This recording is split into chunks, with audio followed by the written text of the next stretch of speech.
Hello everyone. இன்றைக்கி lunch menu என்னென்னு பார்த்தீங்கன்னா கீரை கடையல் பீட்ரூட் பொரியல் பண்ணியிருந்தேன். இந்த கீரை கடையலுக்கு ஒரு சட்டியில் கொஞ்சமாக எண்ணெய் ஊற்றி கடுகு, வெங்காயம், இடித்த பூண்டு, ஒரு தக்காளி, ஒரு 6-7 வரமிளகா, செங்கீரை கழுவி பொடியாக அரிஞ்சு வச்சுருக்கிறது, இது எல்லாத்தையும் போட்டு நல்லா நம்ம வணக்கிக்கணும்.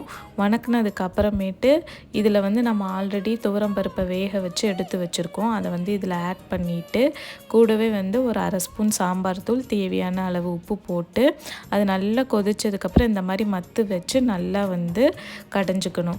கடைஞ்சோம்னா கீரை கடையல் ரெடி ஆயிடுச்சு. அதே மாதிரி பீட்ரூட் பொரியலுக்கு எப்பயுமே நார்மலாக செய்கிற மாதிரி தான். ஆனால் நான் வர மிளகா போடாமல் வரமிளகாய் தூள் போட்டிருக்கேன். ஏன்னா பாப்பாவுக்கு கொடுத்து விடுறங்காட்டியும் அவங்களுக்கு மிளகாயெல்லாம் எடுக்கிறதுக்கு தெரியாது. அதனால் நான் மிளகாத்தூள் யூஸ் பண்ணிக்குவேன். தேங்க்யூ ஃபார் வாட்சிங் ஃப்ரெண்ட்ஸ்.